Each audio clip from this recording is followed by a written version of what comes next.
are now listening to the War Report Podcast Network. What is up, everybody? Welcome back to the College Loop Podcast, episode 275 of the College Loop Podcast. I am Larck on Twitter, here to get y'all ready for this week of Auburn athletics, because Auburn is officially off of their bye week as ULM comes into town this Saturday. Now, just to get started off, there's a lot of controversy going on right now with who should be the starting quarterback during these last 3 weeks of the regular season. Auburn currently, you have three wins with the last 3 games.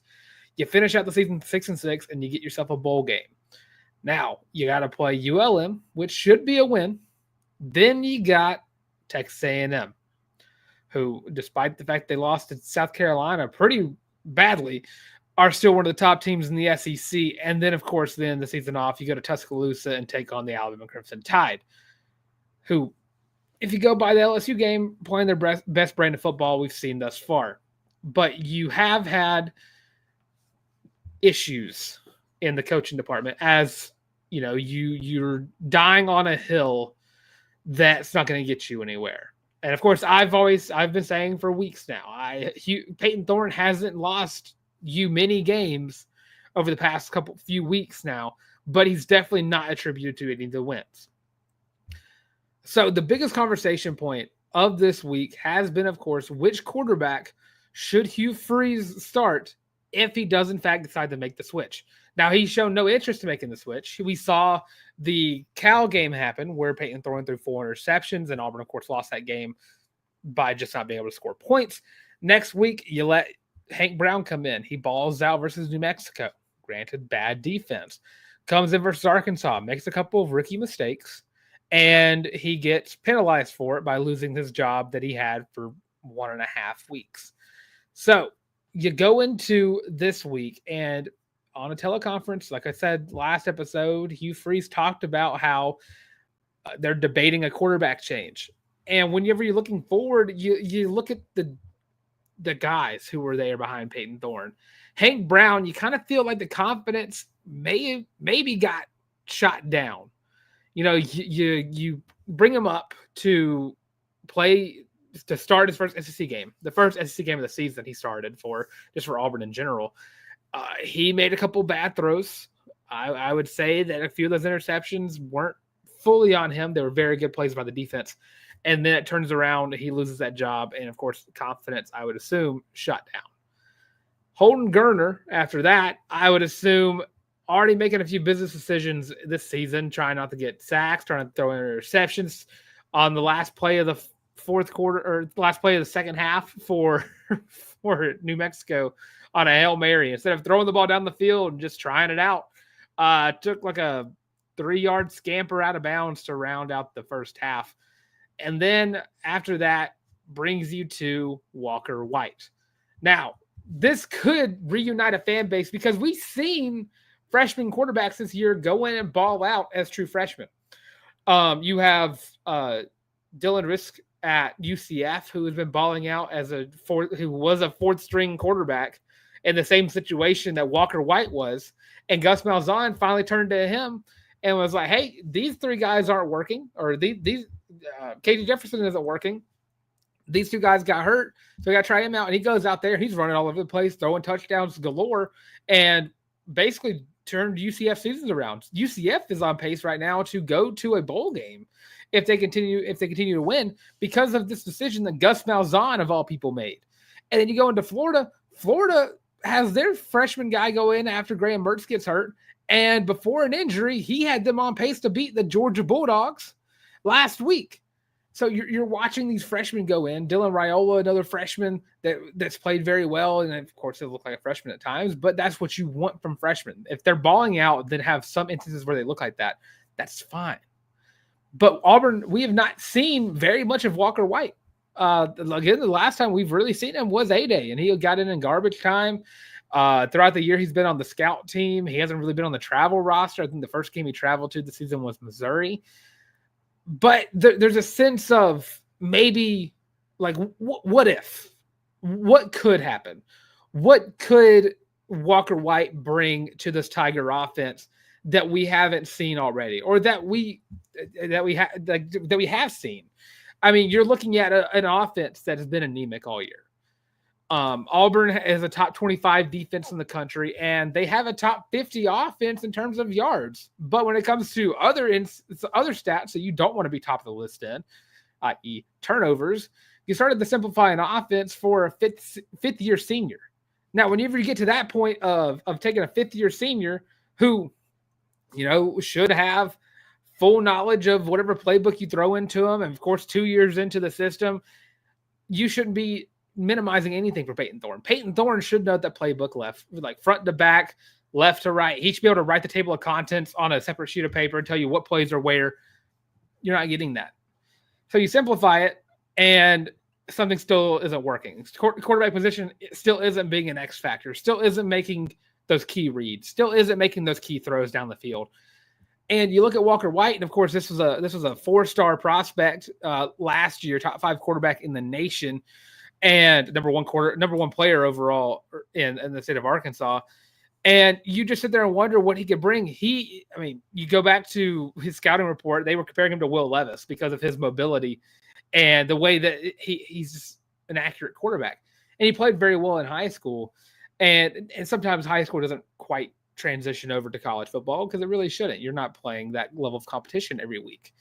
But you're seeing ULM ahead of you. ULM is, by all regards, not a good team.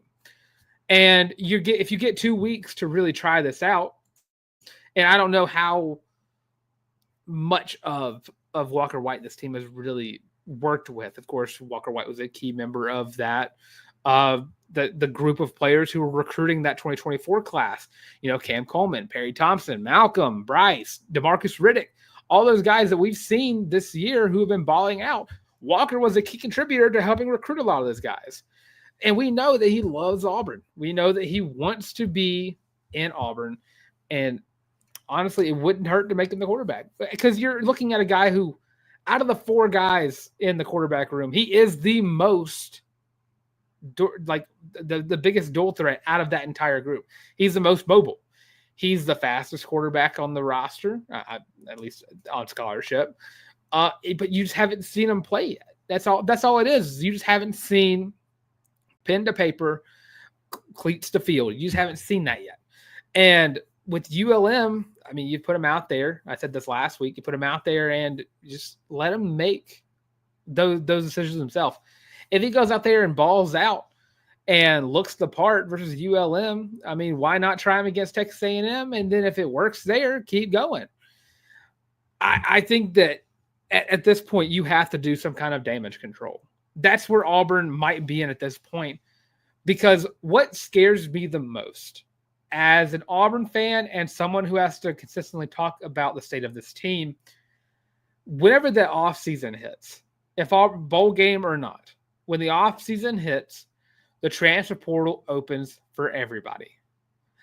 And the transfer portal for this Auburn team might be the scariest thing they've seen this season, because you don't know who's frustrated and who's not, because you're not behind the scenes. So you don't know the players that might end up leaving, guys who want to stay, but they see a better opportunity somewhere else. You don't know. And you're looking at the team, and of course you don't see it. And no one's going to see that. You just really hope and pray that something changes to change the mantra, to change the mindset of the team, because Auburn can't afford to lose some 2024 guys, some 2023 guys.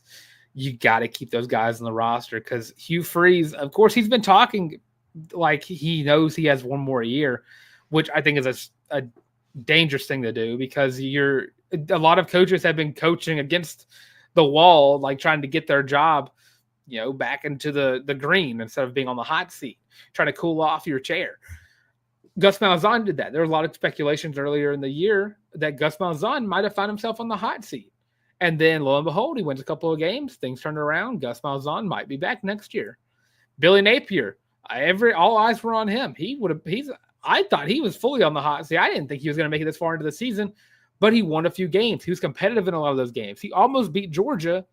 And, of course, they came out this past week before the Texas game, of course, and said, we're going to stick with our guy here. You're looking into next year already, which is a big problem. It's something that was a problem last year was looking ahead. We don't have our guys yet. Well, 2024 comes around. You have your guys. They're all playing on the field. Auburn plays more freshmen than any other team in the country right now. And what you're saying is, I don't have our guys yet. And then you get 2025, the same things are happening. You can't say the same issues are happening. When in the year 2025, when Auburn football first stepped on the field, throughout the first 4 weeks of the year, if we're still talking about the same issues, there is no way in the world that Hugh Freeze makes it past the Georgia game if the same issues are happening. And then you're back to square one. Because if you look at the records, one game more than the other, it's pretty on par on the field-wise with Brian Harsin. Hugh Freeze has one more loss because Brian Harsin got fired in mid-season. One more loss, same amount of wins, same issues on the field. You have a really good defensive side of the ball because you hired a good guy to coach your defense, Ron Roberts with Brian Harsin, and then you had DJ Durkin and that entire monster of a crew you have this year. So now there's retention with those guys too. You have to keep that group solid. You have to keep that group the same. So you're going into this thinking like, all right, well, what's the difference between Brian Harsin and the Hugh Freeze eras? It's recruiting. Recruiting is so much different. That's the reason why I think a lot of people, including myself, think it should be a hold-off point. Don't talk about firing him this year. Maybe let's see if he can maintain the 23 and 24 guys, and then bring in this 2025 class, and let's see what happens in year 3. Because I appreciate the patient, like being patient with a coach. It's something that's a forgotten art, really. And you see a lot of guys, and of course, transfer portal, NIL, it makes things easier to rebuild quicker. But there are some coaches who need that extra year. They need 3, 4, 5, hopefully 3 for Hugh, but they need those years. Mike Norvell, I could have swore a lot of Florida State fans would have had an aneurysm every single time Mike Norvell coached a game for Florida State in the first few years of him being there. But last year, Mike Norvell turned it around, went 13-1. And of course, this year's happening, and Mike Norvell might not be back, but that's a good example of holding off. And Auburn fans everywhere, including myself, would probably really love the fact that they would have a 13-1 season under their belt and a conference-winning championship season on a resume. So, and you look at the 25 class, and the quarterback situation is going to always be the most prevalent thing. Because, honestly, looking at this season, the biggest issue with this team has been the inability to get consistency from your quarterback.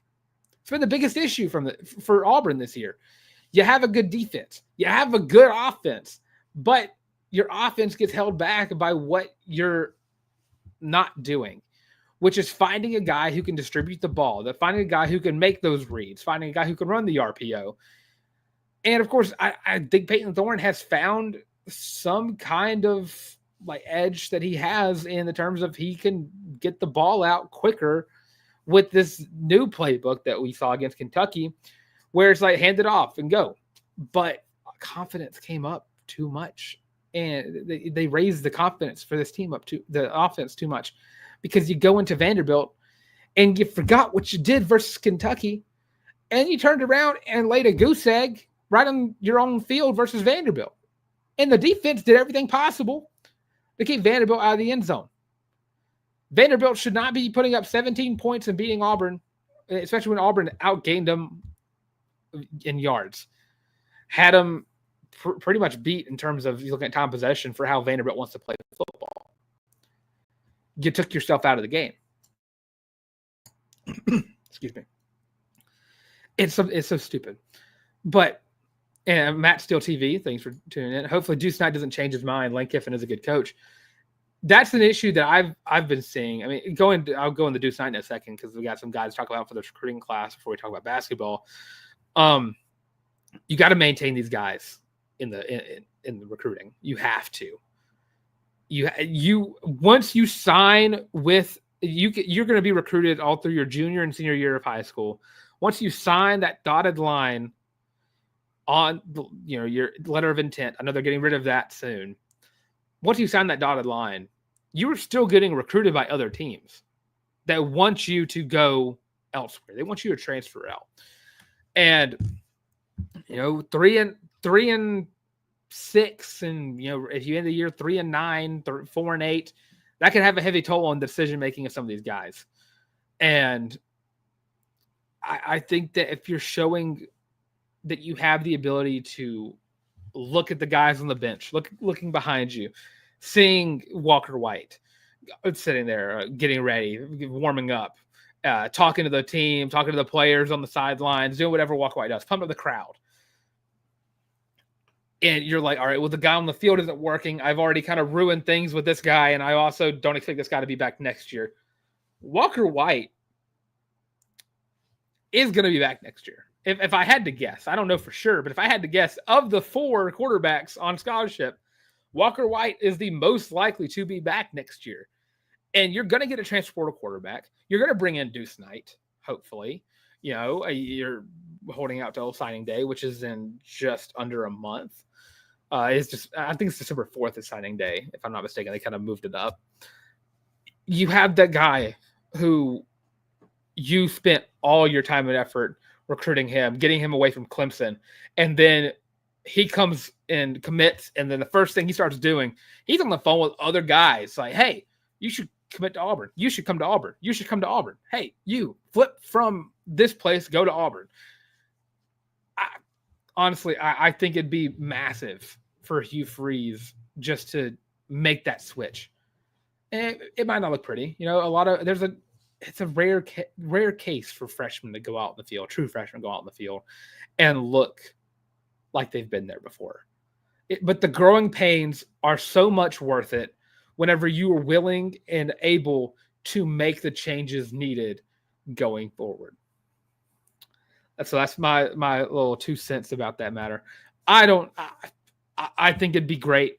Let Walker White play, even if it's not just him. Split time with him and Hank. You got to bring some guys back next year, or you got to load up on quarterbacks. You got to pick up maybe 2 in the portal. But Auburn recruiting wise, we talked about just a second ago that Auburn recruiting in football has been popping off all year. Currently still in a top 5 class. And of course, you got a lot of guys coming in. Deuce Knight, who was at Oxford, Mississippi this week, was able to storm the field with Ole Miss as they beat Georgia.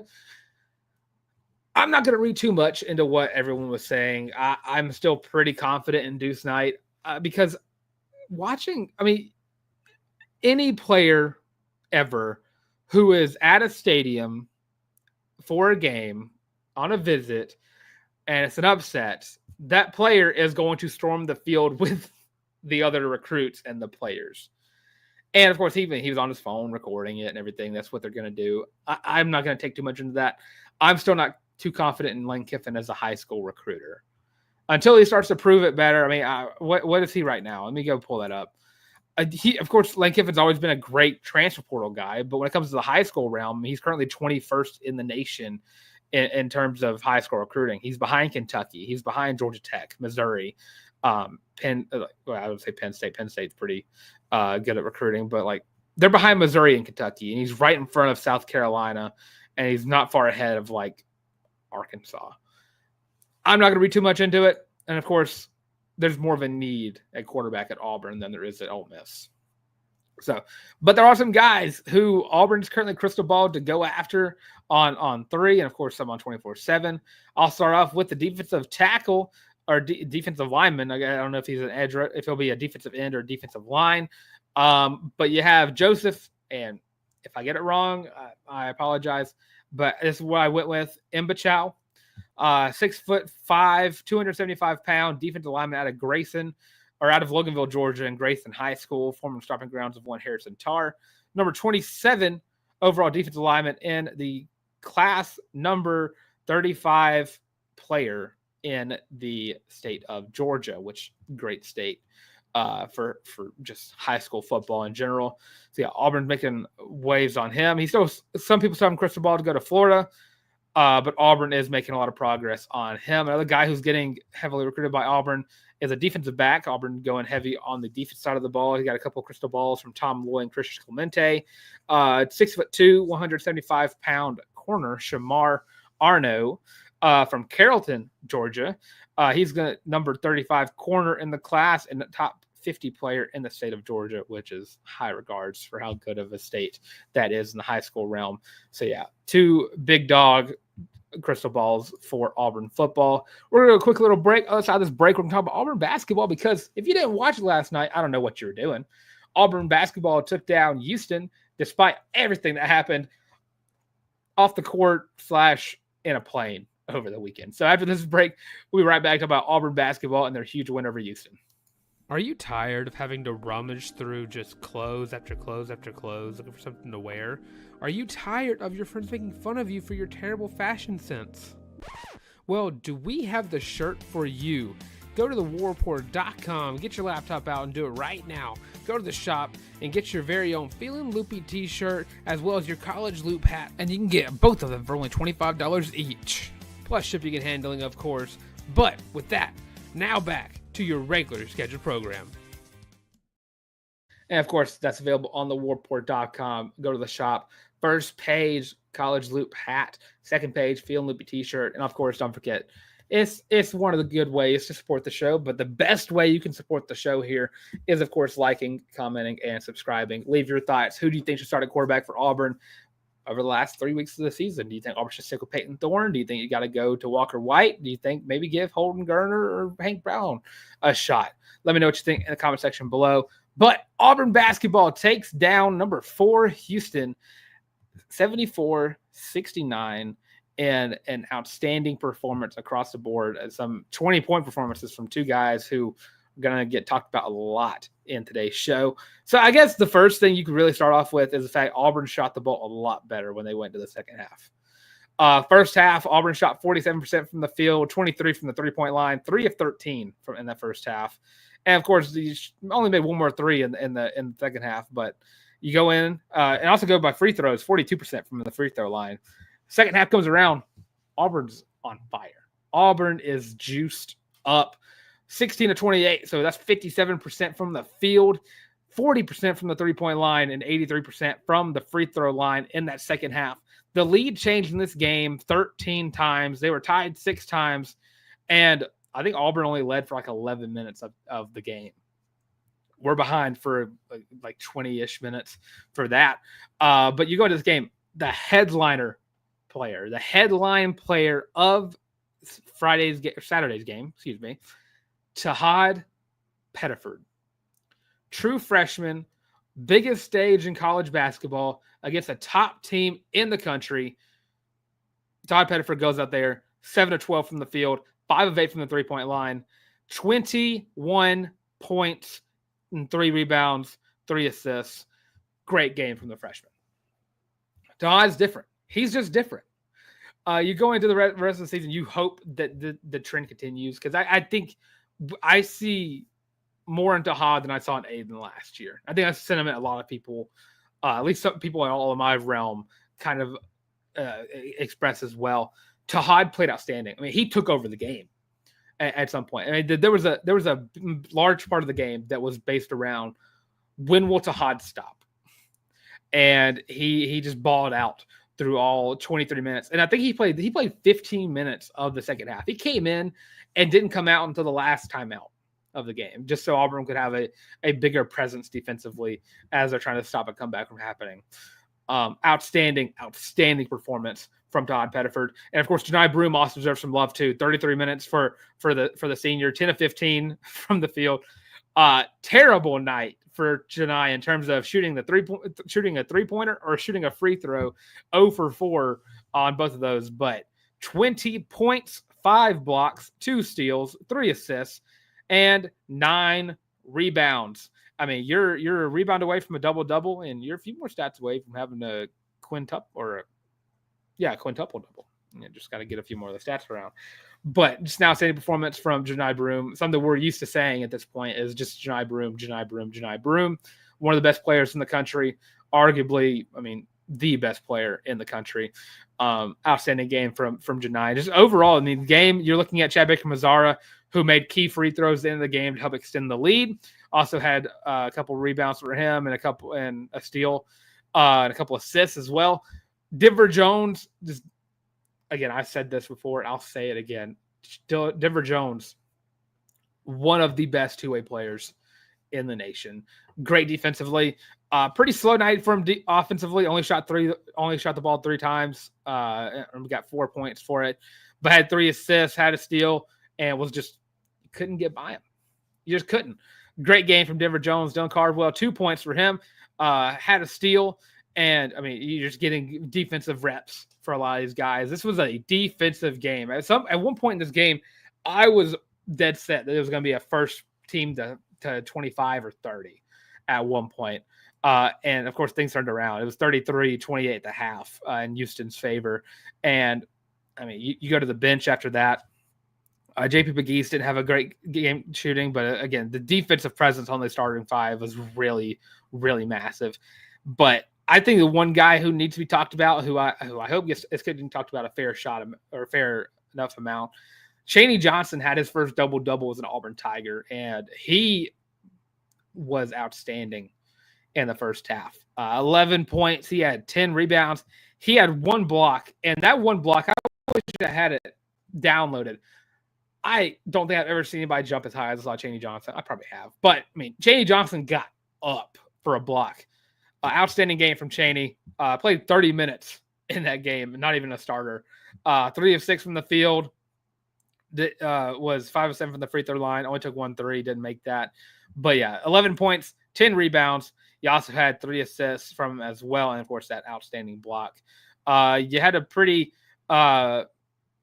quiet night for Miles Kelly. 5 points for him after a great game for him, but he did get in foul trouble and kind of took him out of the game. And then Simo came in and contributed defensively for him. This team is – I don't want to jinx anything. I'm just going to knock on wood already. This team plays as more of a unit than what we've seen of past Auburn teams. There's very few weak points. And some of the strong points of this team is you don't know when or who is going to take over a game at any point of the day. It could be anybody. Auburn's 10 deep, 11 deep in some regards because, of course, you had the plane incident, which I'm not going to go into. Everyone knows the plane incident. If you don't, go look it up on Twitter. Jaheim Hudson and Jakai Howard, rough horse playing on a plane, had to get sent back to Auburn, couldn't travel with the team, so they didn't get to play against Houston.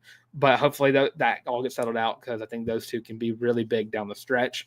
But there's not a lot of weak points on this team. Defensively, this team is really good. Offensively, they have opportunities to be really, really good.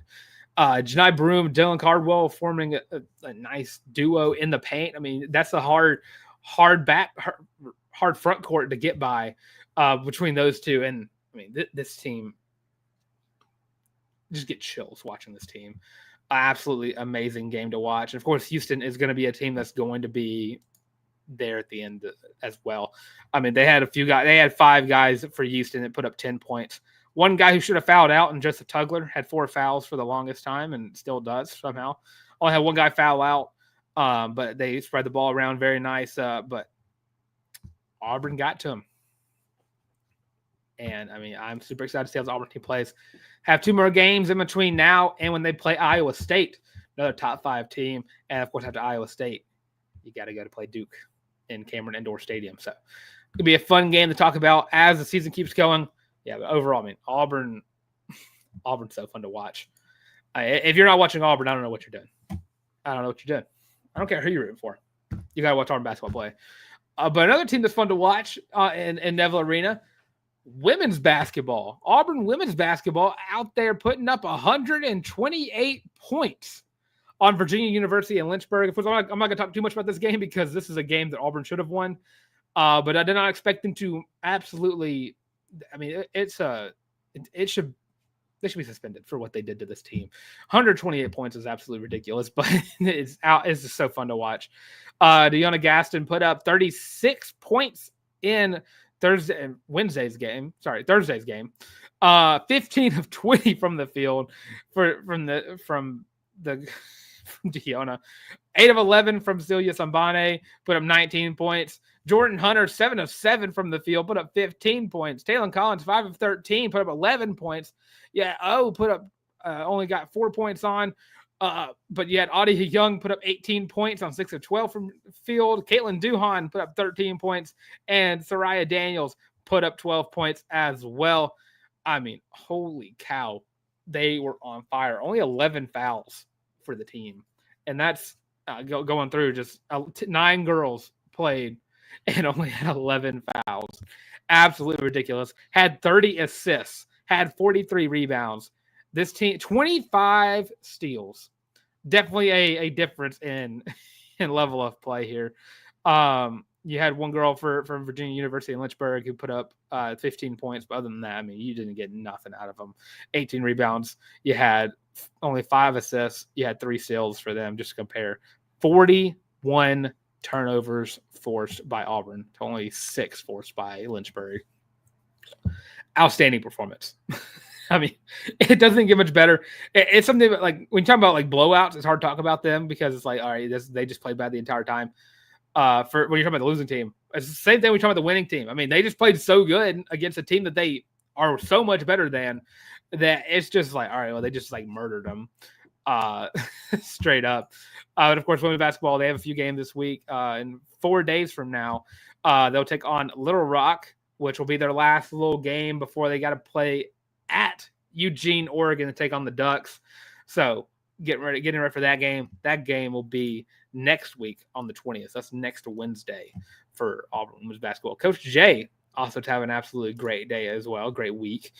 Picking up a 5-star and Nyla Wilson, a 5'9" guard out of Virginia, chose the Tigers over Arizona, Ole Miss, Penn State, St. John's, UCF, Florida, Memphis, Old Dominion, VCU, West Virginia, and Pittsburgh. And with that list, I would just go ahead and say just chose Auburn over everybody. 5-star, top 75 player per 24/7. I mean, defensive, offensive, both ends of the floor. Great player, great mentality, high intensity. And that's the kind of player that Coach Jay likes to bring in. And it's massive. And of course, on the other side of basketball, I mean, men's basketball is recruiting very well. You got a couple of crystal balls coming in for some guys over there. 2 4-stars, Caden Magwood in Charlotte, North Carolina, getting a crystal ball. Just a scorer in every regard. He can make any shot that he throws up. Putting up 23 points a game, 6'1", which, you know, tall guards. I'm pretty sure I would be remiss to say that I believe 6'1" doesn't just mean 5'11" in shoes, but 4-star guard, scorer on all fronts, can make shots from just about anywhere. And of course, you also got another crystal ball from a 6'8" power forward, and Sebastian Williams Adams, another 4-star out of Texas, 6'8", 230 pounds. So getting crystal ball to Auburn. I mean, Auburn has a lot of ground to make up recruiting wise for basketball, because you already have one guy coming in the class 2025, but you got to look at the bigger picture here. This roster that's currently on that plays basketball right now, you got a bunch of freshmen, or you got a bunch of seniors. There are a lot of guys in their last years playing basketball in college, and you got 2 guys on scholarship who are true freshmen. And of course, Todd Pettiford, who hopefully, fingers crossed, maybe please for everything that's holy, come back for another year. But I don't know if that's in the books. If he continues to play like he is, of course, Jukai Howard, who whenever he gets on, I mean, it's going to be lights out. For a lot of players. Of course, Auburn right now only has one guy, class 2025, and Simon Walker. Those 2 guys would bring a nice little mix, especially getting another guard and getting some guy to go in the front court for Auburn basketball going into next season. So, yeah, that's a lot. I mean, a lot of things to be super excited about for Auburn. A lot of things to be excited about for Auburn basketball and men's and women's basketball. And you got a couple things to be excited about for football. But overall, I mean, it's basketball season. So let's get hyped about basketball season. And, of course, after basketball season starts, you got gymnastics in I want to say a month, really. Oh, I need to check that real quick. I need to look at tickets for that. Bear with me here. And it's a live looking at things. 67 days. So that's 2 months. They start on January 17th. So yeah, mid-season for basketball. And then of course after that, you got baseball, you got softball. Whole world of awesome sports to watch for Auburn. And by that point, we'll all have forgotten about football. And the spring practice will start, and we'll all be reminded of Auburn football. So let's enjoy the good sports Auburn has while they are on our televisions and while they are coming up to our televisions. So that being said, thanks for watching this segment of the College Loop Podcast. Chris, don't forget to like, comment, subscribe. Leave your thoughts on the Auburn quarterback situation. Leave your thoughts on is Tahad Pettiford on pace to be one of the best guards Auburn's ever seen.